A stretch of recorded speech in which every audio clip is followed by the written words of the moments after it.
지금부터는 이제 비트코인, 즉 블록체인이 어떻게 돌아가는지를 배울 겁니다. 어떻게 돌아가는지. 뭐 아시는 분들은 잘 아시겠지만 어쨌든 모르시는 분을 위해서 천천히 설명하도록 할게요.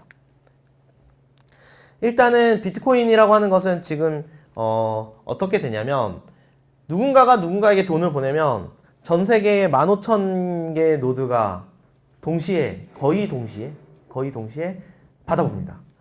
야, 앨리스가 밥한테 50비트코인 보냈대. 나도 받았어. 오케이. 이렇게 되는 거죠. 그래서 우리의 계좌 정보가 한 은행의 서버에 저장되어 있는 게 아니라 모두의 그 거래 기록이 모두의 장부에 기록이 되는 겁니다. 그래서 비트코인의 장부는 아직까지 커지고 있죠. 여러분들 비트코인을 다운받으면 약 200기가의 장부, 200기가 넘었을 겁니다, 아마. 그래서 사토시 나카모토가 2009년에 처음 거래한 것부터 지금 발생되고 있는 거래까지 모든 거래 기록을 다 다운로드 받아야 됩니다. 왜냐면 다 이렇게 받아보게끔 메커니즘이 짜여져 있기 때문이죠.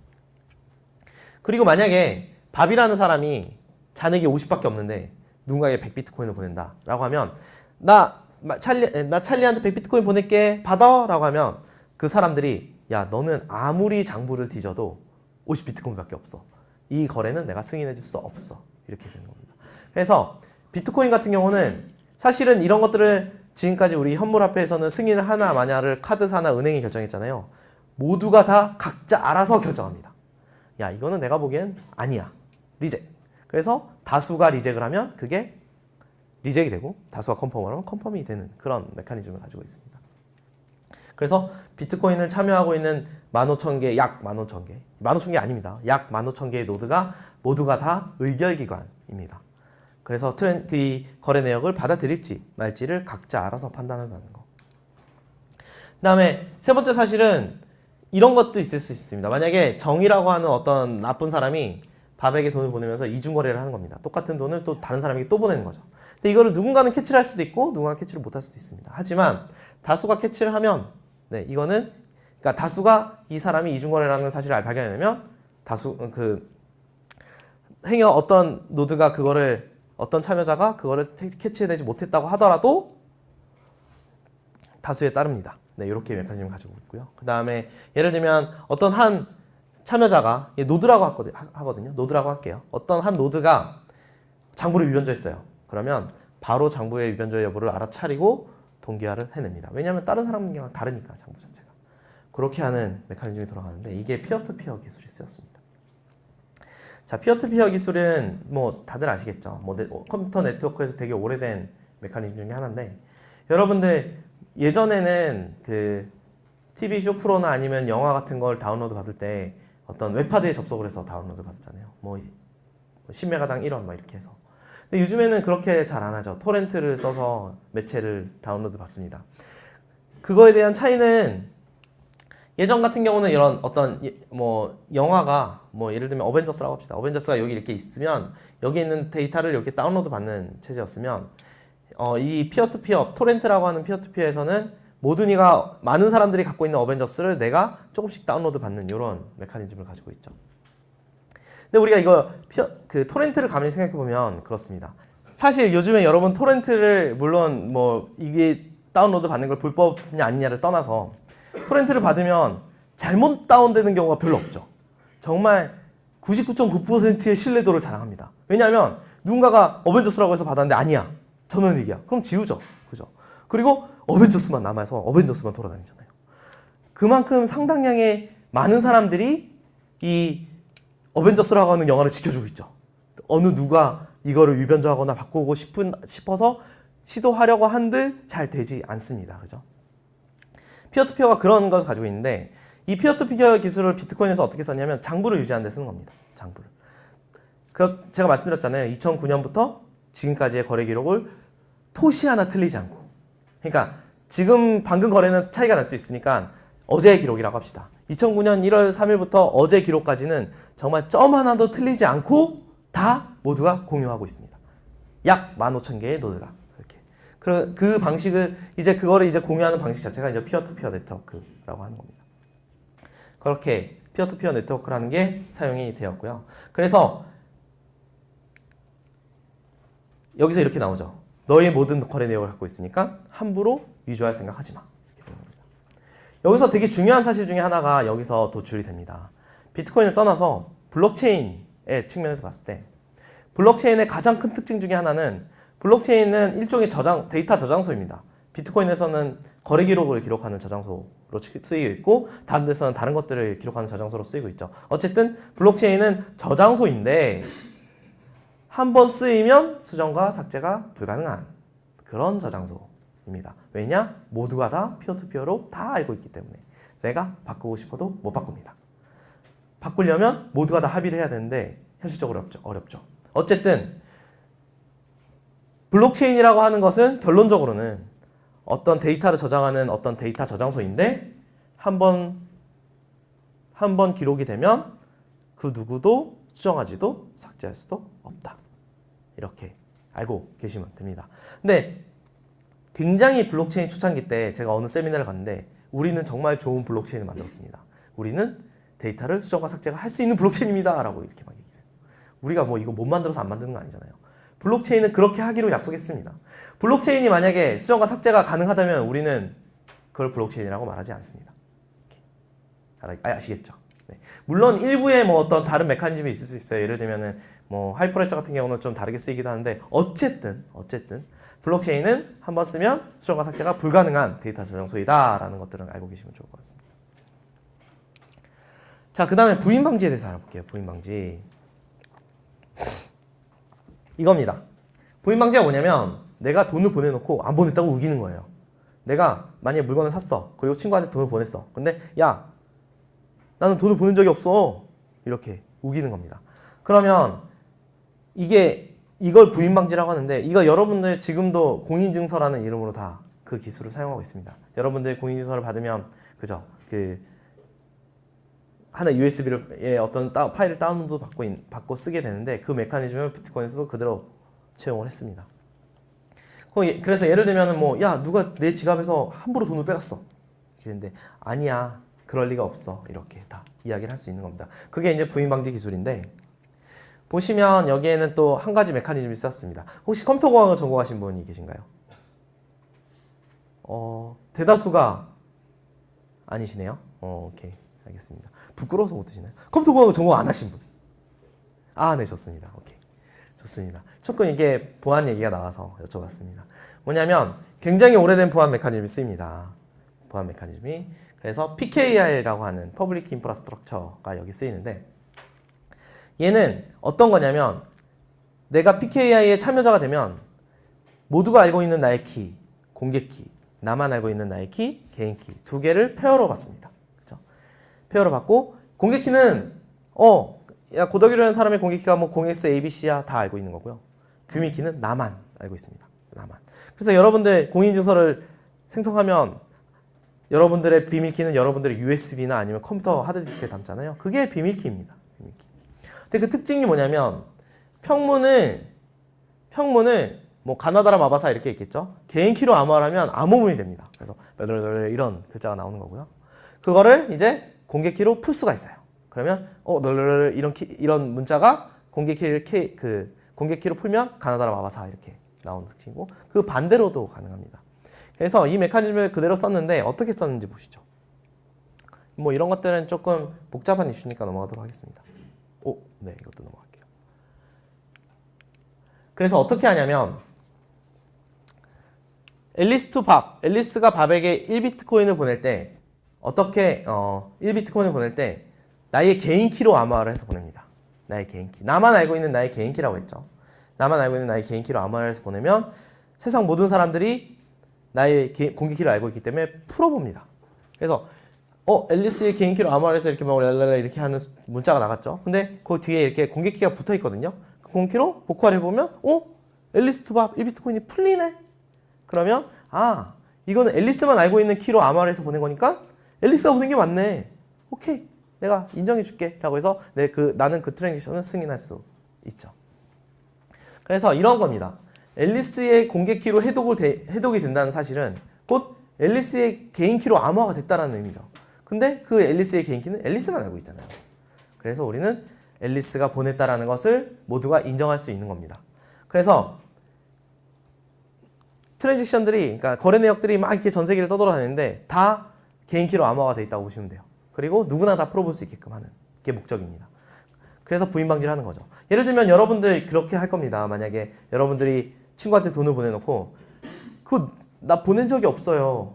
안 보냈어요. 내가 보낸 거 아니에요. 라고 하면 뭐 예를 들면 재판에 갔다고 칩시다. 그러면 그 보낸 내역을 보고 그럼 이거 엉뚱한 사람이 보냈나? 이렇게 판단하겠죠. 뭐 우기는 사람의 입장에서는. 근데 그거를 여러분들이 그 재판부가 판단할 수 있는 이유는 여러분들이 하드디스크나 아니면 USB에 있는 개인 키로 암호화가 돼서 은행에 들어갑니다. 그래서 은행에서는 이거는 정말 아무개라는 사람이 아무개라는 계좌에서 보낸 게 맞구나 이렇게 판단을 하고 은행에 승인을 하는 프로세스를 가져가는 겁니다. 이것도 비트코인도 똑같은 메커니즘을 가지고 있습니다.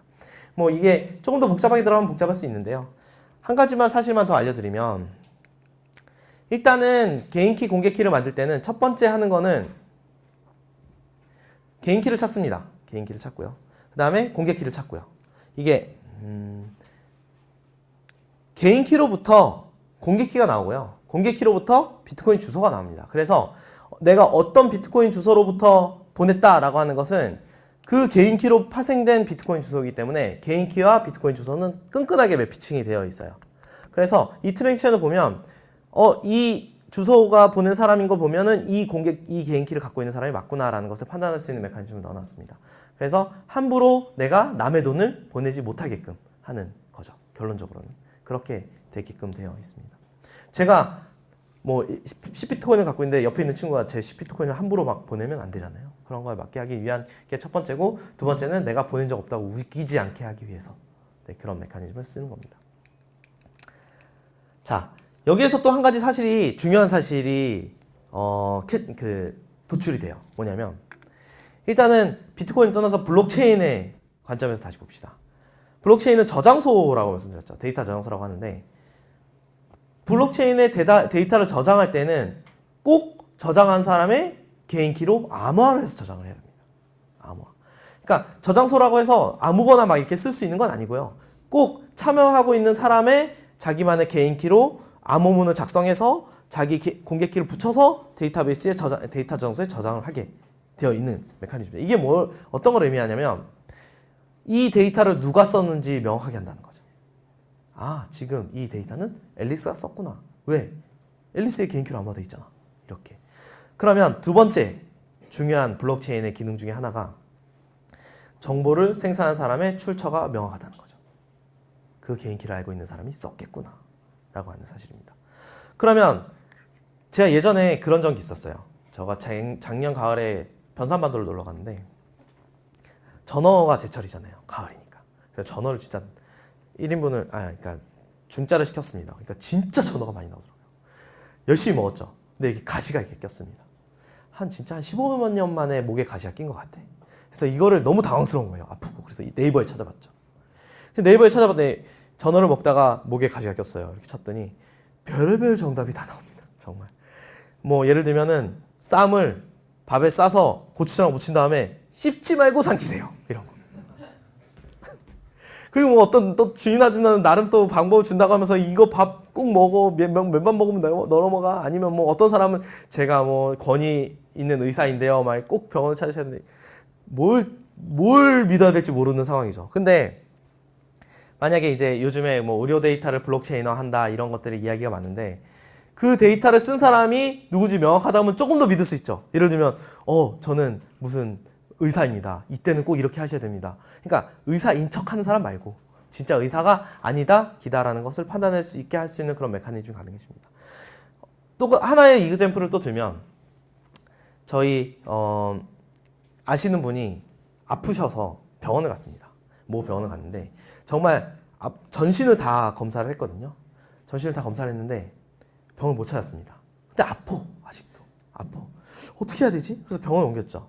그래서 뭐 여기 이전 병원은 어딘지 얘기 안 할게요. 딱 서울대병원으로 옮겼는데 그 병원 찾기 위해서 똑같은 것을 또 하죠. 그렇죠? 여러분들 다 아프게 보신 경험 있으신 분들은 너무 돈이 아깝다는 사실을 아실 겁니다. 인지하고 계실 건데 그 서울대 병원에서 검사를 다시 다 하는 이유가 뭐죠? 혹시나 이전 병원에서 잘못 진단했을까봐. 이거를 진단한 대로 내가 판단을 해버리거나 수술을 해버리면 정말 나의 책임이 되어버리는 거잖아요. 그리고 그래서 이 병원 기록 갖고 왔는데 이걸 믿을 수가 없기 때문이죠. 그 다음에 중간에 누가 바뀌지 않았나. 이게 버스 타고 오거나 택시 타고 왔을 텐데. 그래서 그런데 만약에 블록체인이 여기 있다고 상상을 해봅시다. 어떤 사람의 의료 데이터가 쫙 왔어요. 블록체인을 통해서. 그러면 그 서울대 병원의 의사가 딱 보고 이거는 모 병원의 권위 있는 의사가 한 진단물이 맞구나. 굳이 내가 꼭 할 필요가 없네. 그리고 중요한 사실은 뭐죠? 오는 중간에 요연조가 되지 않았죠. 그 사실만으로 그 이전 데이터의 그 의료 정보를 서울대 병원의 그 교수님이 믿을 수 있게 돼서 우리는 똑같은 검사를 또 하지 않아야 됩니다. 물론 뭐 이게 하면 되죠라고 얘기할 수 있지만 정말 긴급한 환자가 왔다고 생각해 보세요. 또 검사를 할 시간이 없다. 그러면 당연히 과거 검사를 믿어야 되는데 믿을 수가 없다라고 하는 것은 정말 안타까운 일입니다. 그죠? 근데 블록체인 저장소라고 하는 것은 일단 첫 번째 데이터를 저장해 놨는데 누가 썼는지 확실해요. 두 번째 절대로 수정과 삭제가 안 되었어요. 그러면 신속한 처리가 가능해집니다. 이러한 것들을 가능하게 하는 게 블록체인 기술입니다. 다시 한번 말씀드릴게요. 첫 번째 블록체인은 데이터를 쓸 때는 누군지 명확하게 밝혀야 된다는 거. 두 번째 블록체인에 한번 저장된 데이터는 수정과 삭제가 불가능하다는 거. 그렇기 때문에 우리는 블록체인의 데이터를 믿을 수 있다라고 얘기를 하는 겁니다. 그죠? 어렵지 않으시죠? 자, 이제 조금 더 약간 더 심화 과제 넘어갔습니다. 일단은 과거를 돌이켜보면 우리 앞에 배운 사실을 좀 보면 피어-투-피어 네트워크로 위변조 방지를 했고 PKI 기술로 그죠? 그 데이터의 생산 주체도 명확하게 하고 그 다음에 부인 방지 이런 것들도 다 들어갔다는 걸 아시게 되었을 겁니다. 자, 그러면 이제 블록체인이 왜 블록체인이라고 하느냐라고 했을 때 비트코인의 사례에서 볼게요. 비트코인 같은 경우는 세상 사람들이 수없이 많이 돈을 보내잖아요. 예를 들면 콜라를 사 먹을 때 콜라 주인에게 돈을 보내는 거, 아니면 친구한테 돈을 보내는 거, 아니면 엄마한테 돈을 보내는 거 이런 것들이 전 세계에 동시다발적으로 일어나고 있는데 이 전 세계에서 동시다발적으로 일어나는 이러한 거래들을 10분어치를 모아서 블록을 만듭니다. 그리고 그 다음 10분, 그 다음 10분, 그 다음 10분 이렇게. 근데 정확하게 10분이 아니라 약 10분. 그거에 왜 약인지는 조금 뒤에 설명을 드리도록 할게요. 약 10분간의 거래를 이렇게 쭉 모아서 한 번, 그다음에 한 번. 그래서 이 블럭이 컨펌이 되는 거, 그러니까 검증이 완료되는 순간은 이 거래가 여기 안에 있는 거래가 모두 다 한꺼번에 거래가 인증이 완료가 됩니다. 그래서 뭐 10분이 필요하다 이런 얘기가 여기서 나온 말이에요. 그래서 전 세계에 떠돌아다니는 어떤 거래들을 열심히 주워 모아서 블럭이 담는 역할을 하는 겁니다. 근데 이 블럭이 담는 역할을 할 때 약 10분간의 블럭이 하나씩 생기는데 블럭이 하나씩 생길 때마다 비트코인이 새롭게 발행됩니다. 새롭게. 그러니까 지금은 10분에 12.5 비트코인 약 100만 원 기준으로 봤을 때 1억 2,500만 원이 10분에 한 번씩 세상에 이렇게 나오고 있는 겁니다. 또 10분이 또 1억 2,500만 원 이렇게 나오고 있는 건데 그러면 이 블럭이 만들어질 때 그때 12.5 비트코인이 나온다고 했는데 누가 먹느냐? 그 12.5 비트코인 누군가 주인이 생겨야 될 거 아니에요. 그쵸? 떠돌아다닐 수 없으니까. 이 블럭을 만든 사람이 먹습니다. 만든 사람. 근데 이 블럭을 만들면 뭐 아무나 모아서 넣으면 만드는 거 아니야? 그게 아니죠. 여기 안에는 어떤 수학 문제가 숨어 있습니다. 열심히 거래 내역을 모아서 마지막 수학 문제를 하나 풀고 전 세계에서 이 블럭을 수학 문제를 가장 많이 풀어서 이 블럭을 가장 빨리 만든 사람이 전 세계에 블럭을 뿌리고 블럭을 받아본 사람이 그 블럭을 받아본 사람은 그 블럭이 맞는지 증명을 하고 얘가 정말 수학 문제를 잘 풀었나? 증명을 한 다음에 그게 모든 이에게 인정이 되면 얘한테 이거 만든 사람한테 12.5 비트코인이 딱 들어가는 그런 메커니즘입니다. 어렵지 않으시죠? 자, 여기에는 되게 중요한 기술이 쓰였는데 해시 알고리즘이라고 하는 게 쓰였습니다. 해시가 예전에는 원래 컴퓨터 공학의 그런 전용 용어였는데 요즘에는 일반인들도 다 알아요. 해시라고 하는 게 뭐냐면 자, 입력값이 있죠. 컴퓨터 알고리즘은 입력값이 있으면 거기에 대한 출력값을 내는 걸 알고리즘이라고 하는데 해시 알고리즘은 뭐냐면 SH256이라는 해시 알고리즘은 입력값을 이렇게 넣으면 출력값이 이렇게 나옵니다. 256비트. 네. 이렇게 나옵니다. 그래서 뭐 D6, CC 실제로 이거 해보시면 나올 거예요. SH256으로 하면. 근데 여기 똑같은 글자죠. 근데 여기 제가 스페이스를 하나 넣었습니다. 스페이스 끝에. 그렇게 했더니 완전히 다른 게 출력이 되죠. 그래서 얘가 하는 역할은 뭐냐면 위변조 방지를 확인하는 역할을 해요. 예를 들면 대하소설 토지 10권짜리를 해시 알고리즘을 돌립니다. 그래서 이렇게 딱 나왔다고 가정합시다. 근데 대하소설 토지 한 4권 267페이지쯤 중간에 내가 점을 하나 딱 찍었어요. 그리고 이 알고리즘을 돌립니다. 그걸 눈으로 찾으려면 정말 장난이 아니죠. 근데 바로 알아차리죠. 이거는 옛날에 그 대하소설 토지가 아니네. 이렇게 알아차릴 수 있습니다. 그런 알고리즘이에요. 그래서 얘가 원본과 동일한지 아닌지를 찾아보는 거거든요. 제가 해군을 나왔는데 통신병이었습니다. 통신병이었는데 해군 같은 경우는 이렇게 배가 이렇게 떠다니면 배를 어디로 이동해라 라는 것들을 저희가 정보로 쳐주거든요. 그러면 좌표가 있을 거 아니에요. AX80 좌표로 배를 이동하시오라고 하는 명령을 저희가 이제 통신을 하는데 그게 진짜 오타가 나면 배가 정말 산으로 가거든요. 이 좌표는 산입니다. 이렇게. 그래서 우리가 오타를 방지하기 위해서 정말 눈을 빠지게 이걸 비교를 합니다. 야, 어느 배는 어디로 가야 되고 이렇게. 왜냐면 오타 한번 나면 진짜 큰일 나거든요. 그런데 해시 알고리즘을 그때 알았더라면 그냥 돌려보면 되는데 어쨌든 그런 것들을 감지해낼 수 있는 그런 알고리즘인데 얘 하나의 특징이 있습니다. 자, D6CC49니까 앞에가 K가 아닐까? 라고 하는 거. 출력값으로부터 입력값을 유추하는 거. 그게 불가능합니다. 불가능. 이거는 미국 국방성도 인정하는 알고리즘이에요. 절대 못 푼다. 절대 못 푼다. 입력값에 대해서 동일한 출력값은 되지만 출력값을 통해서 입력값을 유추할 수 없다. 이게 명확하게 나온 사실입니다. 세상에 수많은 것들을 해보면 안 될 수는 없겠죠. 하지만 굉장히 어렵다. 만약에 이 알고리즘을 여러분이 찾았다. 그러면 여러분들은 엄청난 유명한 사람이 된가 동시에 엄청난 부자가 된가 동시에 상도 많이 타실 수 있을 겁니다. 그만큼 불가능하다는 거죠. 그래서 이 해시코드 알고리즘이 우리 비트코인에 굉장히 많이 쓰였는데 이게 비트코인 블록체인 내지 비트코인이 블럭입니다. 이게 비트코인의 블럭인데 지금 이건 60번째 블럭, 지금 61번째, 지금은 200만 번째, 300번째 블럭을 가고 있을 텐데 자세한 건 모르겠습니다. 어쨌든 이때 블럭을 보면 이렇게 구성이 되어 있습니다. 요 밑에는 트랜잭션들이에요. 거래들. 10분 동안에 막 발생했던 거래들이 여기 이렇게 쌓이죠. 다 암호화가 되어 있습니다. 그죠? 개인 키로. 그리고 요 헤더를 보면 previous 블럭이라는 녀석이 있습니다. 이게 뭐냐면 그 앞에 블럭의 해시값. 아까 SHA-266으로 나온 그런 해시 결과값이 여기 이렇게 딱 박힙니다. 이걸 하는 이유는 뭐죠? 혹시나 얘가 위변조 될까봐. 얘가 만약에 여기 중에 숫자를 하나 살짝 바꿨다고 쳐봐요. 그러면 더 이상 해시값이 이게 아니겠죠? 그러면 덴바는 야 60번째 블럭 너 이상해. 너 누구야? 위변조 됐지?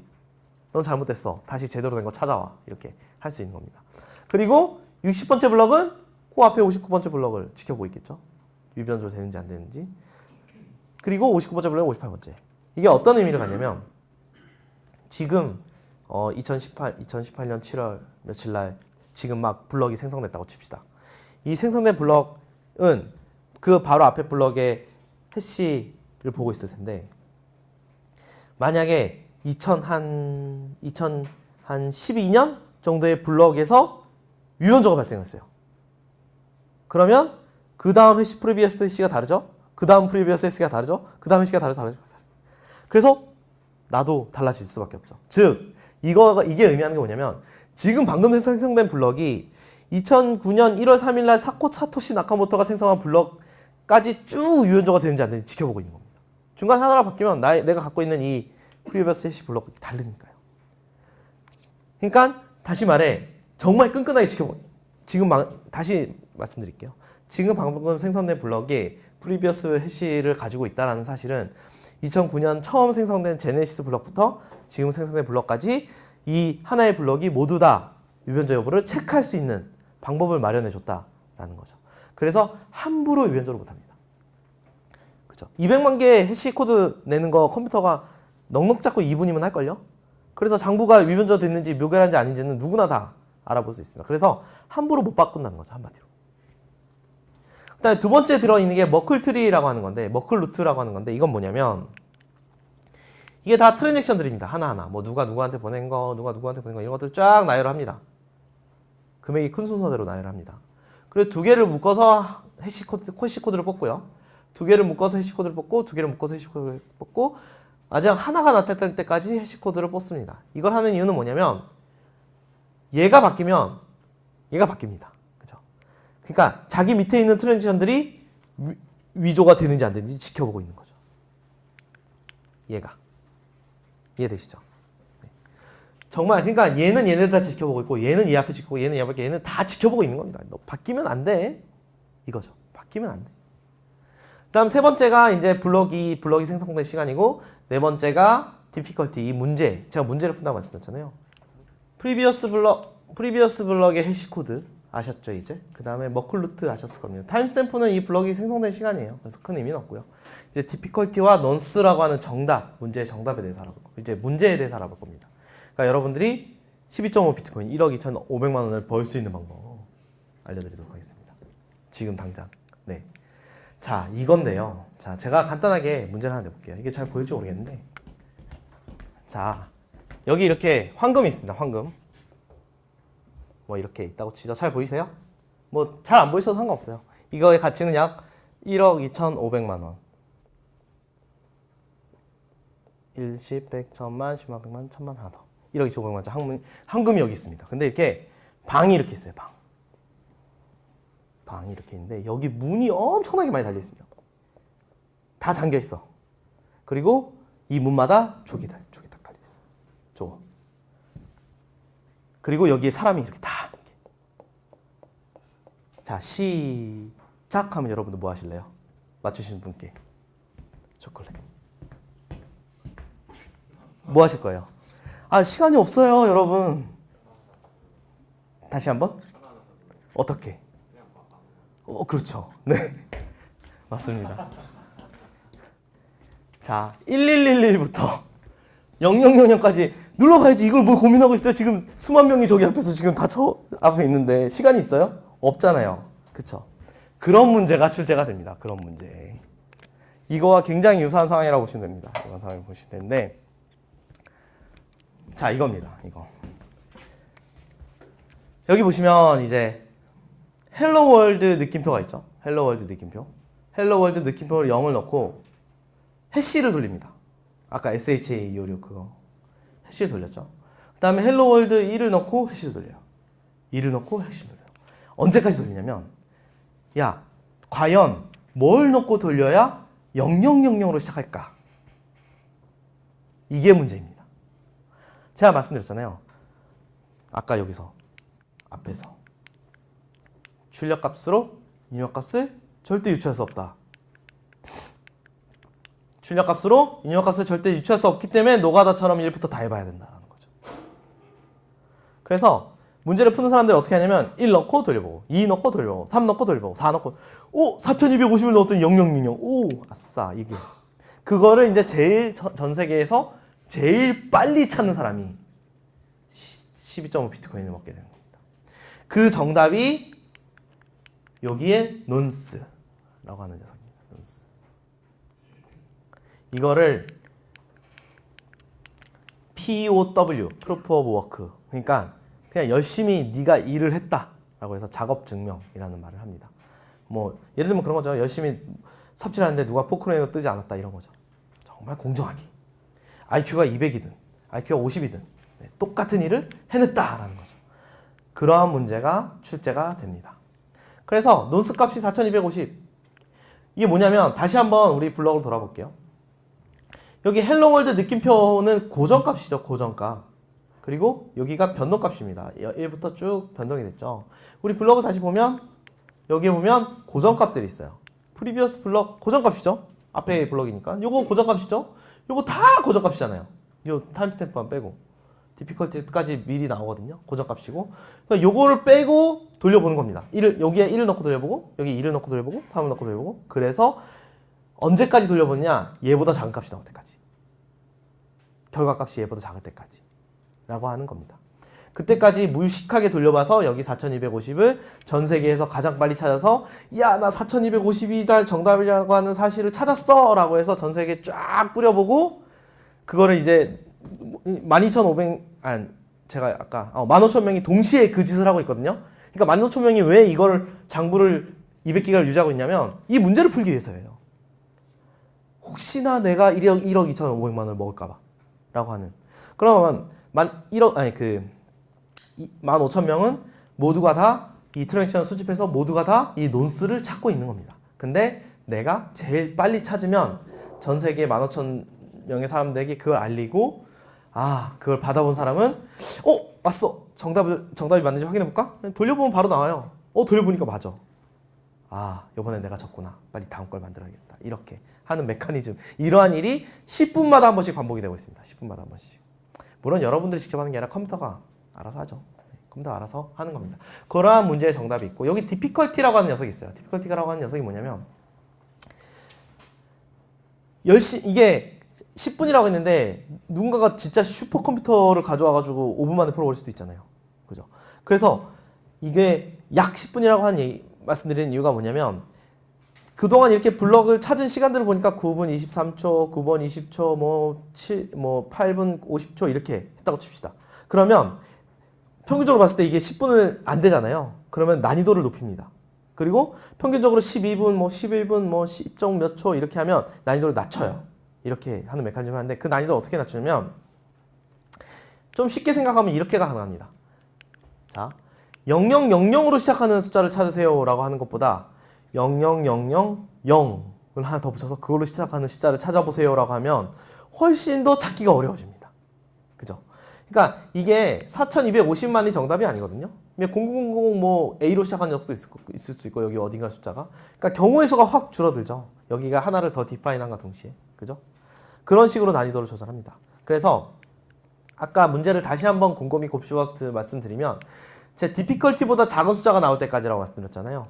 이 디피컬티가 낮으면 낮을수록 그 논스의 확률이 줄어들어요. 그래서 정답의 수가 적기 때문에 훨씬 더 찾는데 오래 걸려지고요.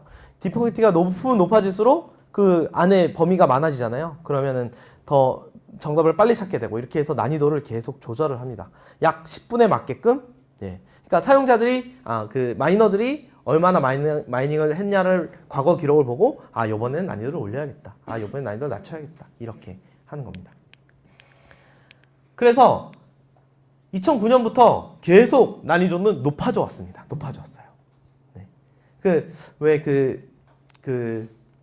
유시민 씨가 어떤 그 라디오 방송에 나와서 비트코인은 망할 거예요. 이러면서 뭐라고 말씀하셨냐면 계속 난이도가 높아지잖아요. 결국엔 아무도 못 풀 거예요. 이렇게 얘기를 하셨거든요. 근데 그거는 정답이 아닙니다. 만약에 사람들이 많이 참견을 안 하면 이 정답을 찾는 속도가 늦어질 거 아니에요. 그럼 또 난이도가 낮아져서 사람들이 또 많이 들어오게끔 합니다. 그러니까 한마디로 전반적으로 난이도가 높아지는 건 맞지만 낮아질 때도 있어요. 비트코인이 가격이 떨어진다거나 이럴 때. 전기세랑 이렇게 했을 때 내가 이런 건 돈이 안 되는데? 그러면 껐다가. 그럼 이제 경쟁이 줄어들기 때문에 훨씬 또 빨리 늦게 찾게 되고 그러면 또 난이도를 낮추게 되고 이런 식으로 계속 그 생태계가 유지되게끔 메커니즘이 다 돌아가게 되어 있습니다. 요거는 난이도를 구하는 공식인데요. 요거는 나중에 조금 더 여러분들이 고급 과정에 들어갈 그때 있을 때 한번 알아보도록 하겠습니다. 그래서 난이도는 얼만큼에 한 번씩 바뀌냐면 2주마다 한 번씩 바뀌어요. 그래서 2주간의 거래 기록을 보고 거래 시간, 블록 생성 시간을 보고 낮추거나 올리거나 이거를 결정을 하는 겁니다. 좋습니다. 그래서 이제 난이도까지 말씀드렸죠. 그래서 이런 메커니즘으로 돌아갑니다. 잘 곱씹어 보면은 비트코인 네트워크만 봅시다. 일단 비트코인 네트워크만 봤을 때 비트코인의 네트워크는 모든 사람이 장부를 갖고 있다고 했잖아요. 그죠? 장부를 갖고 있는 사람이 많으면 많을수록 비트코인 해킹이 어려워지죠. 그죠? 10명이 장부를 갖고 있는 것과 1000명이 갖고 있는 것은 해킹할 수 있는 그 난이도가 차원이 달라요. 근데 그 장부를 유지하기 위해서 사람들에게 유입 요인이 있어야 될 거 아니에요. 야, 너 들어와서 장부를 다운받아. 미쳤어. 내가 왜 내 전기세를 들여서 나 하드디스크 없어. 이렇게 얘기하잖아요. 근데 사람들이 들어오게 하는 유입 요인이 뭐죠? 돈입니다. 돈. 이 장부가 있어야만 나는 논스를 찾을 수 있고 논스를 찾아야만 나는 돈을 벌 수 있기 때문에 나는 어쩔 수 없이 장부를 유지하는 겁니다. 그래서 장부를 유지하는 사람이 많으면 많을수록 이 비트코인은 더 해킹하기 어려운 그런 블록체인이 되어버리는 이러한 게임의 법칙이 여기 녹아 있어요. 이해하시겠어요? 그런 메커니즘으로 돌아갑니다. 이더리움은 더 노드 수가 더 많아요. 25,000 노드 이렇게 되기 때문에 결국에는 그런 거죠. 15,000 노드가 위변조 할 수 있죠. 어떻게? 7,500명이 동시에 위변조를 할 수 있습니다. 그건 현실적으로 굉장히 불가능하죠. 그죠? 어떻게 동시에 7,500명이 합의를 해서 그러면 남은 7,500명이 모르냐? 그것도 아니잖아요. 네. 그러니까 전 세계에 퍼져 있는 51%의 사람들이 갑자기 이렇게 야 우리 한번 망가뜨려 보자 이렇게 하지 않는 이상 절대로 해킹이 불가능합니다. 그럼 뭐 엊그저께 바이낸스 해킹 당했다는데요 이런 것들을 의문을 할 수 있죠. 그런 거는 이제 비트코인 해킹이 당한 게 아니라 거래소가 해킹을 당한 거죠. 거래소가 갖고 있는 데이터베이스가 해킹을 당한 거지 비트코인 네트워크가 위변조가 됐다는 사실은 아닙니다. 그래서 비트코인을 가만히 보면 이런 거예요. 모두가 다 사실을 알고 있기 때문에 함부로 바꿀 수 없는, 그래서 우리가 믿을 수 있는 이러한 저장소가 되는 게 블록체인이자 비트코인이 되는 거죠. 그리고 그 저장 공간에 우리의 거래 내역들이 들어있기 때문에 비트코인이 안전할 수 있는 겁니다. 이해가 되시죠? 자, 그래서 처음에는 이게 12.5 비트코인이 아니라 100 비트코인이었어요. 그래서 이제 반감기를 거쳐서 쭉 지금 12.5 비트코인을 달려가고 있고 곧 2009년부터 12년 후 그러니까 2021년에는 6.25 비트코인으로 줄어들 겁니다. 그 리워드가. 그렇게 해서 결국에는 2100만 개까지 채굴을 하고 나면 이제 더 이상 채굴이 안 되는 그런 구조를 가지고 있습니다. 그게 아마 발행되고 나서 24년 후 아마 더 갈 거예요. 지금 이게 비트코인 뭐 그래프가 이렇게 되는 거니까.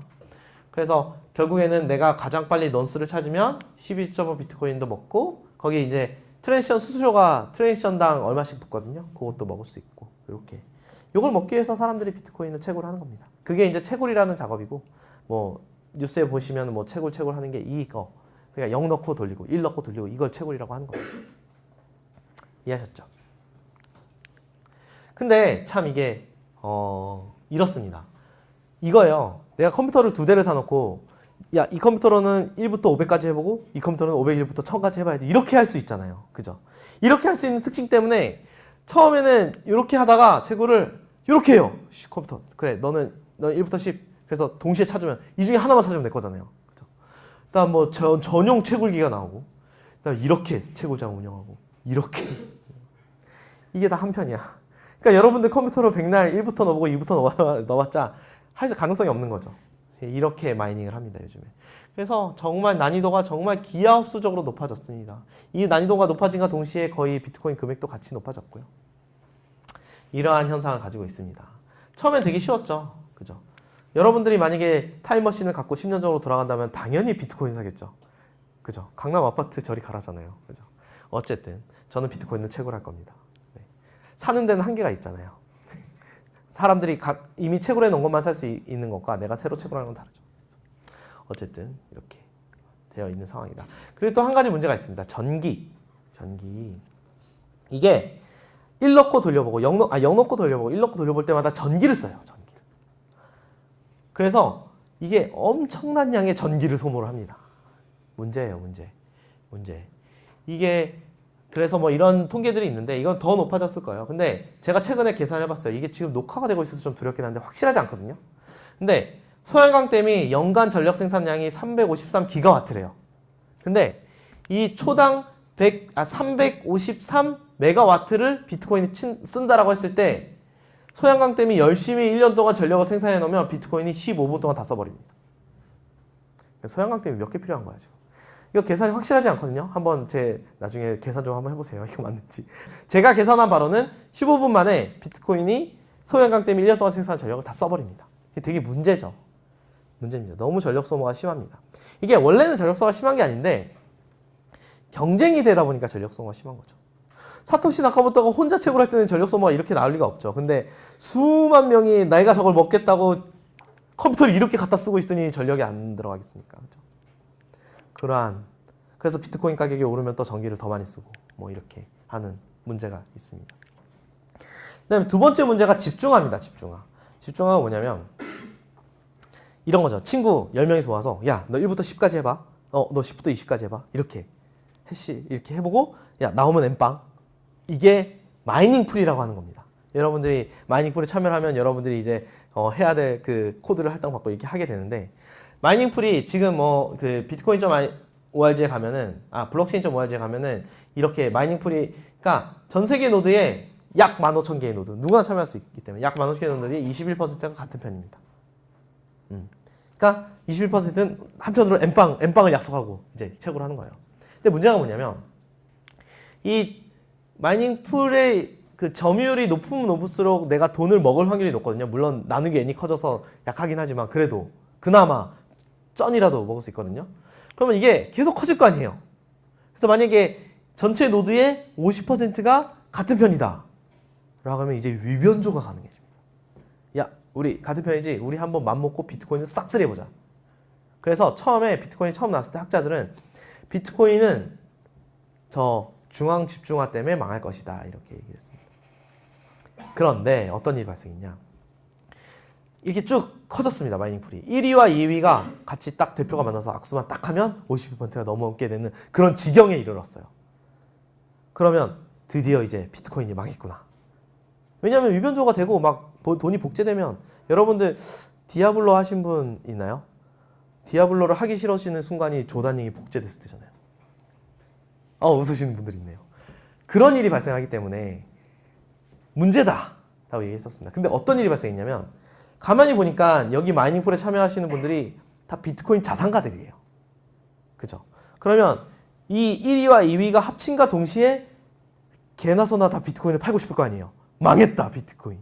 그러면 곧 나의 자산이 떨어지는 거죠. 내가 500비트코인을 갖고 있지만 뭐 1비트코인에 뭐 100만 원일 때 뭐 60 떨어지면 안 되잖아요.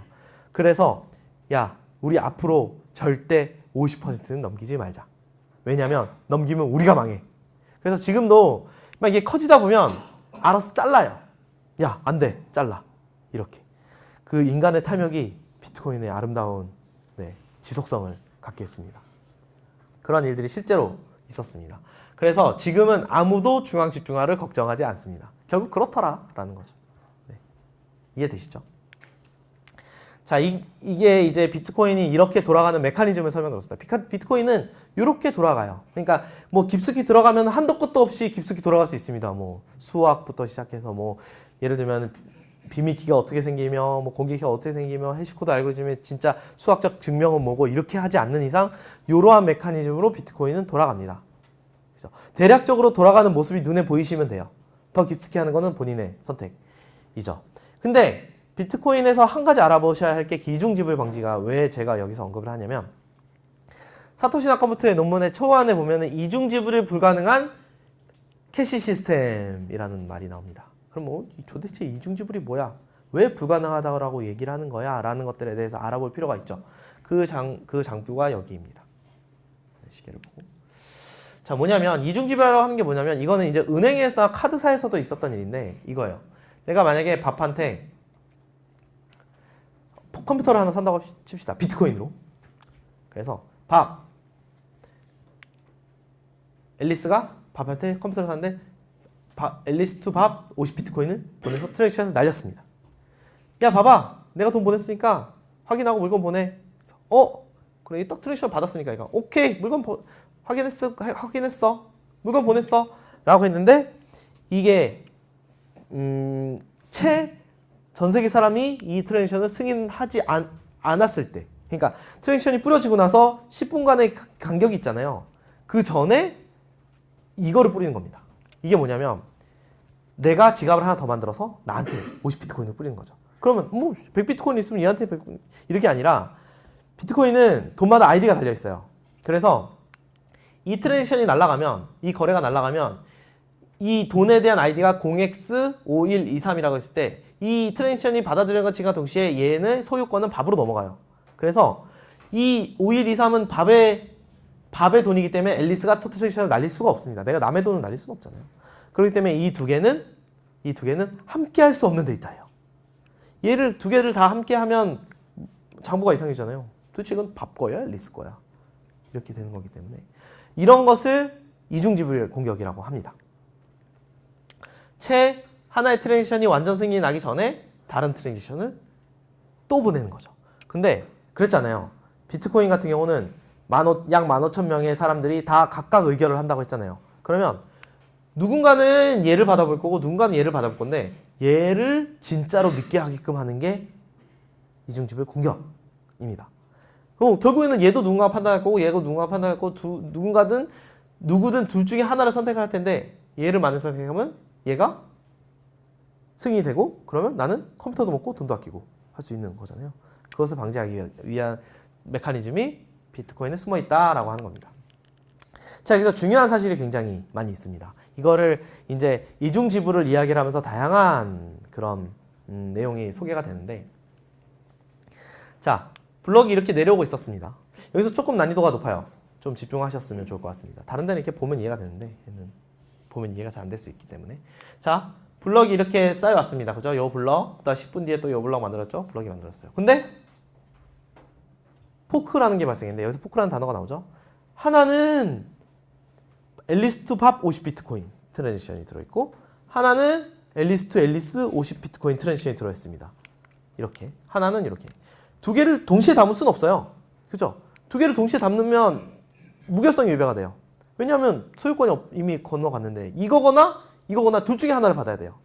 누군가는 이게 진짜인 줄 알고 블럭을 만들었고 누군가는 그게 진짜인 줄 알고 블럭을 만들었겠죠. 그죠? 열심히. 그러면 이런 상황이 왔다고 칩시다. 열심히 블럭을 누군가는 이게 진짜인 줄 알고 블럭을 만들고 있고 누군가는 이렇게 해서 얘를 이렇게 만들었어요. 자, 근데 중요한 사실 중에 하나가 뭐냐면 내가 블럭을 만들었다고 해서 전 세계 사람들이 이 블럭을 내가 정답을 찾았잖아요. 정답을 찾고 나서 전 세계 사람들에게 뿌렸는데 그 뿌려진과 동시에 많은 사람들이 승인을 할 거 아니에요. 그래, 잘 찾았네. 이렇게 했다고 끝난 게 아닙니다. 뭐냐면 이게 내가 만든 블럭이 완전히 내가 12.5 비트코인을 받겠다라고 보장되는 순간이 내가 만든 블럭 뒤에 6개가 더 쌓였을 때가 이 블럭이 승인이 되는 겁니다. 왜? 이런 일이 발생했기 때문이죠. 만약에 이 상태에서 얘도 블럭을 만들었고 얘도 블럭을 만들었어. 뭐가 뭐 진짜인지 몰라. 근데 얘도 12.5 주고 얘도 10.5 줄 수는 없잖아요. 그렇다고 뭐 6.25 나눠줄 수도 없고. 그러니까 뭐가 맞는지 모르기 때문에 기다리는 겁니다. 약 6승인이 날 때까지. 그래서 먼저 6승인에 도달을 하면, 그러니까 이렇게 나눠졌잖아요. 그래서 이렇게 쭉 가는데 먼저 얘가 뒤에 6개가 쌓인과 동시에 얘가 날아갑니다. 그리고 얘가 완전 승인이 되는 거죠. 이해가 되세요? 그러니까 엄밀히 말하면 이거예요. 내가 비트센터 코리아에 거기 맥주를 팔아요. 비트코인으로. 그래서 맥주를 딱 샀습니다. 삑 해서 맥주 주세요 라고 하면은 완전 승인할 때까지 1시간만 기다리세요 라고 얘기할 수 없죠. 그러니까 이런 거예요. 근데 대신에 내가 비트코인으로 집을 팔았어요. 그때는 완전 승인할 때까지 1시간을 기다리는 게 좋습니다. 그죠? 왜냐하면 공격을 할 수 있기 때문에. 근데 사실 맥주 하나 그 트랜지션 공격하려고 막 컴퓨터로 막 위변조하고 막 공격 트랜지션 날리고 이럴 이유가 없잖아요. 그렇기 때문에 신용으로 그냥 주는 건데 이런 겁니다. 행여나 이런 일이 발생할 수 있기 때문에 6개의 승인을 기다리는 거고요. 그리고 이 6개의 승인이 났다라는 거 하는 사실은 얘랑 함께 할 수 없는 블럭이 더 늦은 블럭이죠. 얘보다 늦은 블럭이 나가리가 된다는 얘기예요. 그러면 만약에 요 블럭이 노란 내가 지금 마이닝을 해야 되는 모두는 12.5 비트코인을 위해서 존재하잖아요. 우리 15,000명 모두는. 그러면 상태가 만약에 요 회색인가요? 회색의 상태라고 봅시다. 그러면 나는 어디에 논스를 찾아야 될까요? 예를 들면 얘의 논스 값과 지금 여기까지 블럭이 나는데 여기에 붙이는 논스의 정답과 여기에 붙이는 논스의 정답이 달라요. 왜냐하면 트랜지션이 달라. 여기는 앨리스 투 앨리스가 있었고 여기는 앨리스 투 밥이 있었잖아요. 그러면 그 헬로 월드 그 앞에 게 다르기 때문에 뒤에 정답도 달라져요. 그래서 내가 이 상태라면 첫 번째 선택은 이거죠. 둘 다를 찾아보는 거. 왜냐면 내가 얘를 붙여서 얘가 승인이 날지 얘를 붙여서 얘가 승인이 날지 몰라요. 그죠? 모르기 때문에 나는 혹시나 내가 얘가 승인이 날 수도 있고 얘가 승인이 날 수도 있으니까 나는 둘 다 찾아볼래. 이런 사람이 있겠죠. 그죠? 뭐가 맞을지 모르니까. 그러면 뭐죠? 내 컴퓨터를 반으로 뚝 잘라서 이렇게 하겠죠. 근데 지금 올인을 해도 먹을까 말까 하는 상황에서 내 C 파워를 반으로 뚝 잘라서 얘는 이걸 찾고 얘는 이걸 찾고 이런 어리석은 사람은 없죠. 무조건 하나를 빨리 찾는 게 나한테는 이득이에요. 그러면 나의 입장에서 가장 유리한 건 뭐냐면 사실 얘는 아직 6승이 나려면 뒤에 4개가 더 쌓여야 되고 얘는 6승이 나려면 3개만 더 쌓으면 되잖아요. 그러면 얘가 6승이 받을 확률이 훨씬 높잖아. 얘가 만약 6승이 받으면 요 블럭들 다 12.5 못 받거든요. 다 나가리. 그러면 나의 입장에서 당연히 여기에 붙여야죠. 왜냐면 여기가 6승의 확률이 여기가 6승의 확률보다 높잖아요. 그거를 롱기스트 퍼스트 법칙이라고 합니다. 가장 긴 블럭의 뒤에 나는 붙인다 라는 거죠. 짧은 블럭에 붙이면 뭐 하려면 하든가. 근데 나가리 확률이 훨씬 높죠. 그죠? 리젝트 확률이 훨씬 높죠. 그러한 법칙이 여기 숨어 있습니다. 그래서 결국에는 6승인을 하는 이유 자체는 이렇게 포크가 발생할까봐 그렇게 하는 거예요. 그리고 뒤에 6개가 그 포크가 난 블럭 이후에 6개가 쌓인과 동시에 얘가 나가리가 되면서 원라인을 유지하게 되는 이런 메커니즘을 가지고 있는 겁니다. 근데 2개가 똑같아. 길이가. 2개 똑같아. 그때는 그쵸. 내가 얘가 먼저 논스를 차지할 확률이 더 높죠. 얘는 늦게 만들어졌잖아. 그럼 나는 이미 여기서 11시 34분부터 여기 블럭을 만들고 있었는데 11시 35분에 들어온다고 해서 내가 여기에 붙일 이유가 전혀 없죠. 그래서 먼저 생긴 블럭을 따라간다라고 하는 법칙이 있습니다. 그러면 결론적으로 다시 아까 앨리스 밥 더블 스펜딩의 이슈로 들어가서 사실 앨리스 밥 50비트코인이라고 하는 이 트랜잭션은 먼저 뿌려졌습니다. 먼저 어쩔 수 없이 그죠? 더블 스펜딩 하기 위해서 일단 먼저 뿌려졌. 그러면 사실은 이 앨리스 밥 50비트코인이라고 하는 트랜잭션을 받은 사람이 더 많죠. 그리고 앨리스 투 앨리스라는 비트코인 트랜잭션이 들어왔을 때 얘는 나는 이 거래를 받을 수 없어. 왜냐면 이미 이거는 밥 거야. 나도 받을 수 없어. 나는 받을 수 있어. 그래서 받았습니다. 그러면 이 블럭이 포크가 발생했죠. 여기는 앨리스 투 앨리스가 있고 여기는 앨리스 밥이 있을 겁니다. 그러면 이 거래가 완전히 승인이 되려면 이 거래 위에 6개가 빨리 쌓여야 되죠. 그죠? 그러면 얘가 승인이 되면서 얘가 다 돈을 먹는 거잖아. 근데 이미 많은 사람들이 앨리스 투 밥이 진짜로 믿고 있고 이 위에 더 많은 블럭을 쌓고 있죠. 결국에는 이거를 받아본 사람의 수가 적고 이걸 받아본 사람의 수가 많기 때문에 아무리 네가 노력을 해도 이걸 따라갈 수 없다라는 게 조건입니다. 어떻게 되냐면 처음에는 앨리스 투 앨리스가 이렇게 여기 보시죠. 이게 트랜지션들이 이렇게 쭉 오고 있었는데 어디선가는 앨리스 투 앨리스가 오고 어디선가 앨리스 투 밥이 왔다고 칩시다. 그죠? 그러면 여기 사람들은 앨리스 투 밥이 진짜로 믿고 있고 여기 사람들은 앨리스 투 앨리스 진짜로 믿고 막 블럭을 만들 겁니다. 근데 이게 점유지대가 생기겠죠. 점유지대는 2개의 블럭을 다 같이 받아보겠죠. 물론 순식간에 받아보긴 하겠지만. 그러면 여기서 어떻게 하죠? 순식간에 한쪽으로 치우칩니다. 야, 2개가 왔는데 이게 더 빨라. 여기 가자. 그러면 이게 순식간에 한쪽으로 더 빠른 블럭 아니면 더 긴 블럭에 순식간에 치우치기 시작하고 이게 처음에 59대 49였다면 곧 60대 40이 되고 곧 70대 30이 되는 겁니다. 그렇기 때문에 현실적으로 이중지불이 굉장히 어렵다라는 거죠. 그래서 내가 이중지불을 성공을 해서 결국 앨리스 투 앨리스가 진짜라고 믿게 하려면 방법이 전 세계 컴퓨터의 51%를 내가 1시간 동안 자각을 해야 됩니다. 누구보다 빨리 앨리스 투 앨리스로 시작하는 그 블럭의 논스를 6개를 빨리 찾아야 됩니다. 그래서 현실적으로 51%의 전체 비트코인 노드 중에 51%의 파워를 가지고 1시간을 유지할 수 있는 사람은 없죠. 아마존, 구글을 다 합쳐도 51%가 안 넘습니다. 절대 안 넘고요. 그리고 이게 51%의 해시파워로 누가 가져가면 당연히 방어 세력이 또 생깁니다. 왜냐하면 1시간 동안을 유지해야 되기 때문에. 1시간 동안 유지 못하면 의미가 없어요. 그러니까 여기는 정말 많은 사람들이 정답을 찾고 있고 여기는 소수의 사람들이 정답을 찾고 있어요. 근데 어쩌다가는 얘가 빨리 찾을 수 있죠. 하지만 6개 연속으로 찾는 거는 현실적으로 굉장히 불가능하다.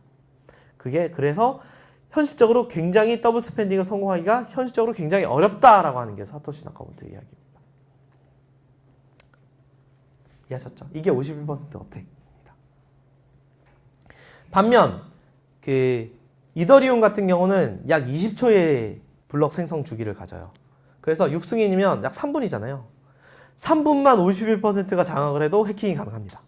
근데 그것도 되게 어려워요. 진짜 현실적으로. 일단 51%의 연합할 확률도 굉장히 낮고 3분을 유지할 확률도 되게 낮죠. 그 하물며 비트코인은 1시간이에요. 1시간. 왜냐하면 10분간의 블럭이 만들어지기 때문에.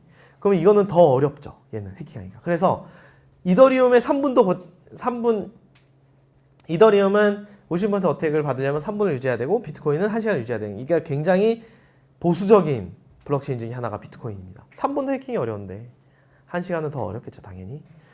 그래서 어느 정도 그러니까 비트코인보다 이더리움이 좀 빠른 이유는 처리 속도가 그만큼 빨라져요.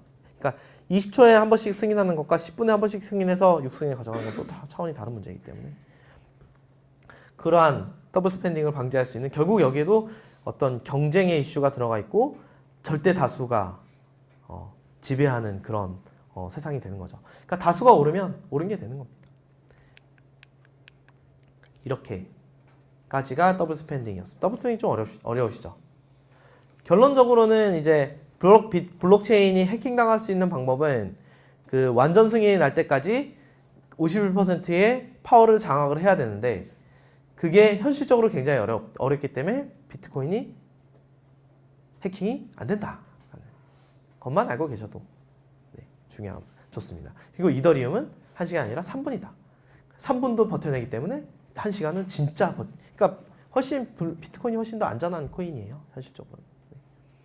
그렇게 이해하셔도 됩니다. 자, 근데 여기서 되게 중요한 사실을 하나가 알 수가 있어요. 자, 뭐 우리가 되게 어렵게 왔지만 우리 블록체인의 특징 2가지를 이야기했었죠. 출처가 명확한 거, 그 다음에 위변조가 안 되는 거. 세 번째는 합의된 데이터만 기록할 수 있다는 사실입니다.